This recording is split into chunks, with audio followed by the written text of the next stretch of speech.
এটা king of চাকাপাত এর আমের গাছ। দেখুন আমের কালার অলরেডি এসে গেছে, তো কাছে এসে দেখাও, গুটিগুলির মধ্যে কালার এসে গেছে।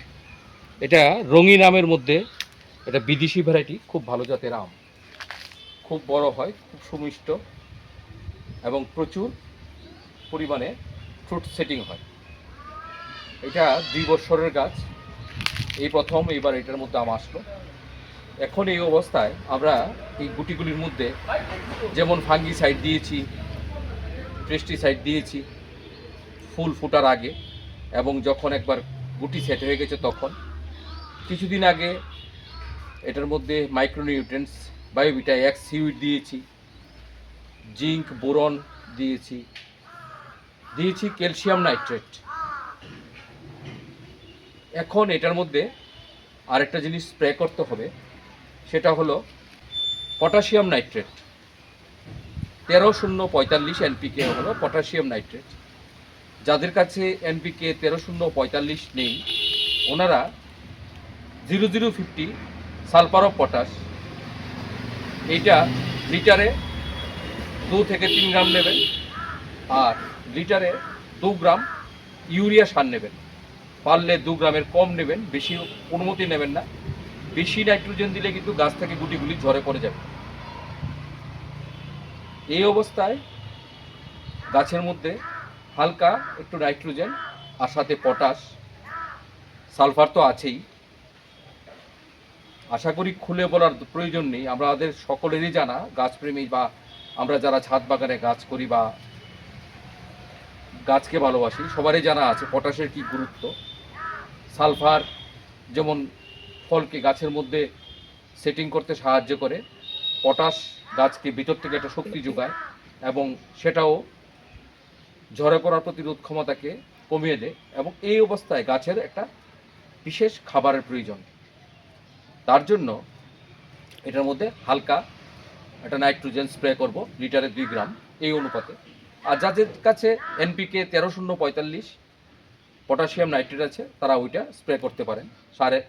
সাথে দেব 1 গ্রাম লিটারে বোরন। আর এই অবস্থায় গুটি জরা বন্ধের জন্য আপনারা চাইলে লিটারে 4 থেকে 5 ফোঁটা প্ল্যানোফিক্সও দিয়ে দিতে পারেন। তাহলে এই হরমোনটা দিয়ে দিলেও গাছ থেকে গুটিগুলি আর ঝরে পড়বে না। আসলে আমরা যারা শখের বশ বা ছাদ বাগান করি বা অল্প কয়েকটা গাছ করি, তারা চাই এই 2-4টা গাছ থেকে যেন যথেষ্ট পরিমাণে ফল পাই, তার জন্যই আমাদের এত পরিচর্যা। তাছাড়া আজকে আমি 2-3 দিন হয়েছে খুব বৃষ্টি হয়েছে আমার বাড়িতে আগরতলা ত্রিপুরাতে।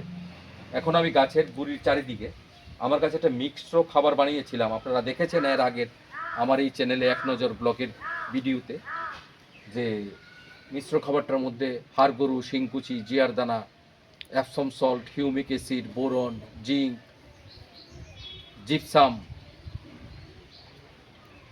সরিষার খোল, বাদাম খোল, লেদার মিল্ট সবগুলো দিয়ে এটা রেডি করেছিলাম। সেটা প্রায় 15-20 দিন হয়ে গেছে।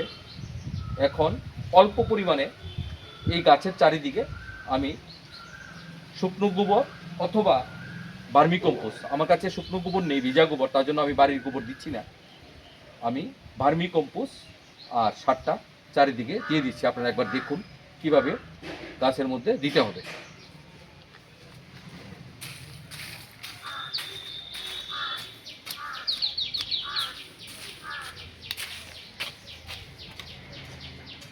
এখানে খুব হালকাভাবে মাটিটা করতে হবে, নতুবা গাছের শিকড় কেটে যেতে পারে। গাছের শিকড় যেন না কাটে, হালকাভাবে জাস্ট একটু মাটিটা গুড়ির চারিদিকে ঘুরিয়ে নিলেই হয়ে যাবে। জাস্ট আমরা সারটা দিয়ে যেন মাটিটা দিয়ে ঢেকে দিতে পারি, তার জন্য হালকাভাবে কোদাল দিয়ে একটু টেনে দিচ্ছি গাছের গুড়ির পাতা টাতা এইসব। মাটি কিন্তু সেইভাবে কাটছি না, বা শিকড়ও না কাটা যায় সেদিকেও আমাদেরকে লক্ষ্য রাখতে হবে।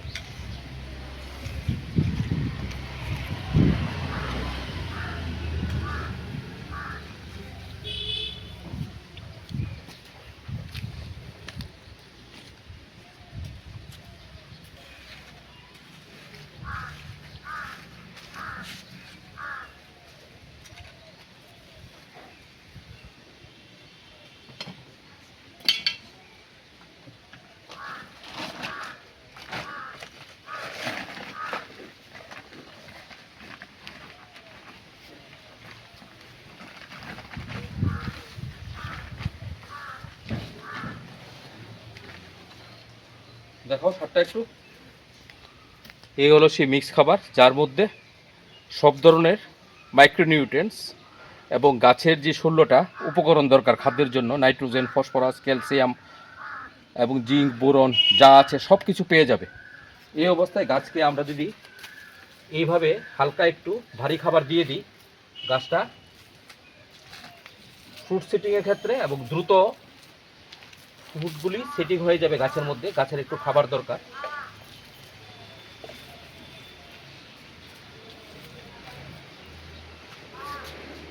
আর দিয়ে দেব শব্দ।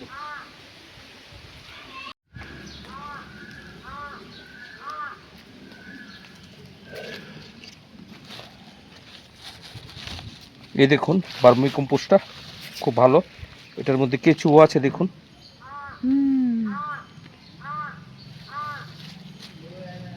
যেটাকে বলা হয় কেঁচু সার, এই হলো ভালো ভার্মি কম্পোস্ট।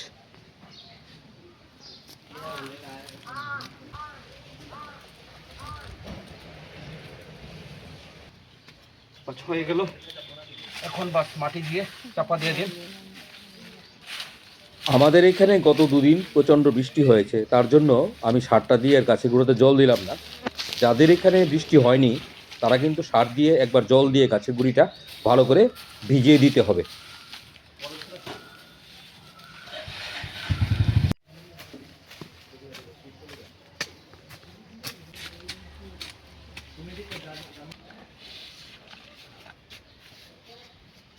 এই ভারী খাবারটা দিয়ে দিলে বর্ষা আসার আগে একবার, গাছে যখন গুটি সেট হয়ে গেছে তখন একবার দিয়ে দেব। আবার যখন আমরা গাছের মধ্যে হারভেস্ট করে নেব তারপর একবার দিয়ে দেব।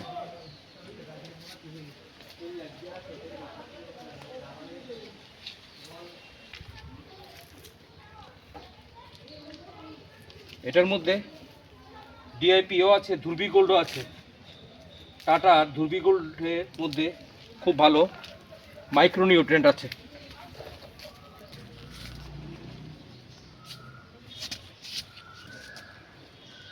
আমি যখন মিক্স খাবারটা বানিয়েছিলাম তখনও আমার কাছে এই ভার্মি কম্পোস্ট ছিল না, নতুবা সারটা বানানোর সময় একবারে ভার্মি কম্পোস্ট দিয়ে বানাতে হয়, বা শুকনো গোবর থাকলে, শুকনো গোবর 1 বছরের পুরনো গোবর থাকলে। আমার কাছে ছিল না বলে আজকে এই ভার্মি কম্পোস্টের এটা নিয়ে আসলাম।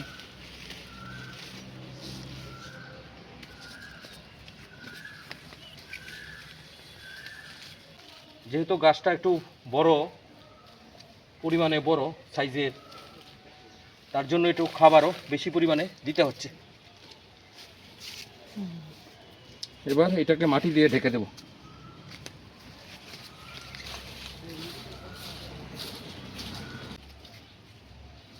আজকে যদি পারি আজকে, আর আজকে যদি না পারি কালকে সকালবেলা আমি একটা পাত্রে হিউমিক অ্যাসিড এর জল গুলে লিটারে 2 গ্রাম হিসাবে হিউমিক অ্যাসিড 5-6 লিটারের মধ্যে 10 গ্রাম বা 15 গ্রাম হিউমিক অ্যাসিড জলে গুলে গাছের মধ্যে দিয়ে দেব। তাহলে গাছের শিকড়টাও ভালো থাকবে এবং খাবারটাও গাছ সঠিকভাবে গ্রহণ করবে। আমরা জানি সবাই হিউমিক অ্যাসিড কিন্তু গাছের কোনো খাবার নয়, কিন্তু এই খাবারটা যে দিয়েছি, খাবারটা খাওয়ার জন্য গাছের মধ্যে যেটা খিদে তৈরি হবে, এই কাজটা করবে হিউমিক অ্যাসিড। তার জন্য আমরা এই খাবার দেওয়ার পাশাপাশি এটার মধ্যে একটা হিউমিক অ্যাসিডের জলগুলা গাছের চারিদিকে ঘুরিয়ে দিয়ে দিলে খুব ভালো কাজ করবে খাবারটা।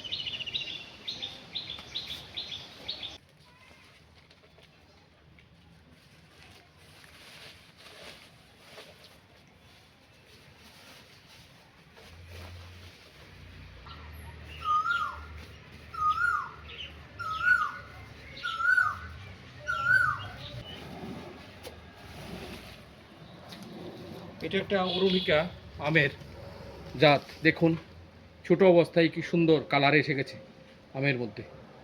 প্রচুর পরিমাণ গুটি ছিল প্রত্যেকটা ব্রাঞ্চে, কিন্তু প্রতিদিন একটা দুটো করে পড়তে পড়তে এখন এই অবস্থায় আছে। এরকম তো কিছু পরেই যাবে, সবগুলি তো আর সেটিং হবে না। 20% গাছ এর মধ্যে গুটি সেট হয়ে গেলেই প্রচুর আম হয়েছে। এখন গাছের মধ্যে এই খাবার নিয়ে গুটির মধ্যে একটা কম্পিটিশান শুরু হয়ে যায়। এই প্রত্যেকটা গুটি খাবার সংগ্রহ করতে থাকে এই ডালাটা থেকে, এই ব্রাঞ্চটা থেকে। তখন গাছের গোড়াতে যদি ভালো খাবার না থাকে, গাছটা খাবার সরবরাহ করতে পারবে না। তার জন্য আমাদেরকে এই অবস্থায় অল্প কিছু খাবার দিয়ে দিতে হবে, হ্যাঁ, তাহলে গুটিটা ভালো সেটিং হয়ে যাবে।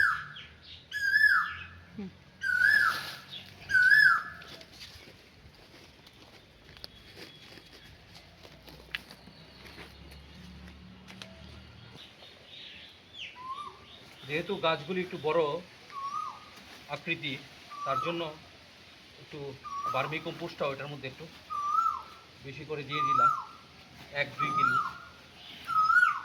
অনুপাতে। সারটা আগে দিয়ে দিয়েছিলাম কালকে। এখন এই বৃষ্টি আসাতে আমাদের গাছের ভীষণ উপকার হয়েছে। আমরা তো প্রতিদিন জল সেচ দিতে হয় গাছের মধ্যে, কিন্তু বৃষ্টি আসার ফলে আমাদের জল সেচটার কাজটা অনেকটা লাঘব হয়েছে। এখন আশা করি গুটিগুলি খুব দ্রুত সেট হবে এবং জলের অভাবে গাছের থেকে গুটি ঝরা ও অনেকটা বন্ধ হয়ে যাবে। এবং বৃষ্টির ফলে মাটিটা ভিজা, যার ফলে খাবারটা খুব তাড়াতাড়ি ডিকম্পোজ হয়ে যাবে গাছের গোড়াতে। এইভাবে মাটিটা সাথে ভার্মি কম্পোস্টটা ভালো করে একবার হাত দিয়ে নেড়ে মিশিয়ে দিতে হবে। আর গাছের গোড়াতে কোনো আবর্জনা বা আগাছা রাখবেন না, বাস তাহলেই হলো। আর নিয়ম করে 15 দিন অন্তর অন্তর ফাঙ্গিসাইড আর পেস্টিসাইডটা স্প্রে করে যাবেন, কারণ এই সময় গাছের মধ্যে মিলিবাগ, বিভিন্ন জাত পোকা, চোষা পোকা, সাদা মাছি, মাকড়, বিভিন্ন কিছুর উপদ্রব দেখা দেয়। আমাদেরকে নিয়ম করে গাছের মধ্যে 15 দিন অন্তর অন্তর ফাঙ্গিসাইড আর পেস্টিসাইডটা স্প্রে করতে হবে।